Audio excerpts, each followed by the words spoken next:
সবাইকে শুভেচ্ছা। কেমন আছেন? আসলে আমি কোনো ধরনের রিভিউয়ার বা এই ধরনের কন্টেন্ট তৈরি করার সাথে যুক্ত না, বাট আজকে একটা আনবক্সিং আপনাদের সাথে শেয়ার করতে চাচ্ছি। তো চলুন দেখা যাক কী আছে এই বাক্সটিতে, যেটি আসলে স্পেসএক্স থেকে পাঠানো হয়েছে। স্টারলিংক ইন্টারনেট সেবাদানকারী প্রতিষ্ঠান, সারা বিশ্বে আসলে বলা হয় যারা ইন্টারনেটে একটা নতুন বিপ্লব নিয়ে এসেছে। ইলন মাস্কের সেই স্পেসএক্সের স্টারলিংক আমরা কীভাবে হাতে পেলাম এবং আমাদেরকে কুরিয়ারের মাধ্যমে এটা পাঠানো হয়েছে। চলুন দেখা যাক এটাতে কী আছে। মোটামুটি বড়ই আছে বক্সটি, তবে সুন্দর, বাট স্টারলিংক নামটার সাথে মনে হয় বক্সটা আর একটু সুন্দর হতে পারত আমার দৃষ্টিতে। বাট ওভারঅল সুন্দর এবং সেফভাবে এই জিনিসগুলো আমরা হাতে পেয়েছি। ইউএস থেকে এটা আসলে বাংলাদেশে এসেছে ডিএইচএল কুরিয়ারের মাধ্যমে। এর সাথে থাকা আসলে কাগজে যেটা দেখা যাচ্ছে, এটা বাংলাদেশে আসলে স্টারলিংক সার্ভিসেস বিডি নামে একটা প্রতিষ্ঠান ইম্পোর্ট করেছে, তারপর সেটা আসলে বাগেরহাটে আমাদের কাছে পাঠানো হয়েছে। So let's grand opening. আসলে শুরুতেই হচ্ছে এখানে আছে অ্যান্টেনা, যে ডিভাইসটি স্যাটেলাইটের সাথে যুক্ত হবে এবং ইন্টারনেটে সংযুক্ত করবে। বেশ কিছু ক্যাবেল, রাউটার আছে, এখানে আর কিছু পোর্ট আছে, অ্যাডাপ্টার আছে।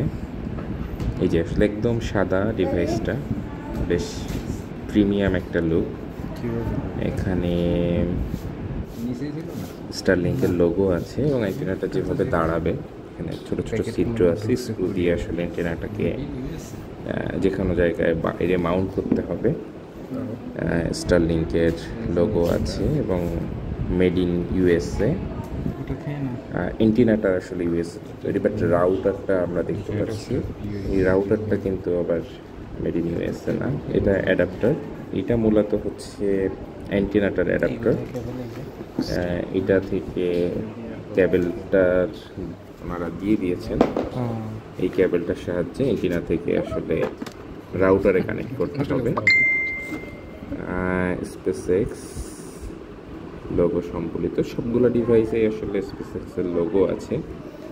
অ্যান্টেনাতে দুইটা পোর্ট, একটা হচ্ছে ইনপুট, একটা আউটপুট। আমার মেজো ভাই আসলে সবগুলো জিনিসকে খুঁটিয়ে খুঁটিয়ে চেক করে দেখছিলেন। এখানে সে ক্যাবেলটা ইনপুট হবে।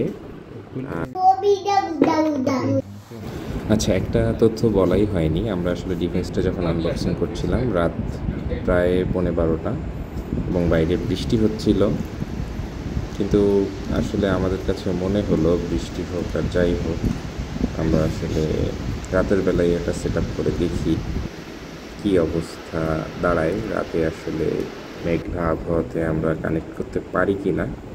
প্রথমে বেশ কিছু সমস্যাও হচ্ছিল, বাট শেষ পর্যন্ত আমরা চেষ্টা করি। আচ্ছা, তার আগে বোধহয় এই ভিডিওটা অনেক বড় হচ্ছে, আমরা শেষ করি আজকে।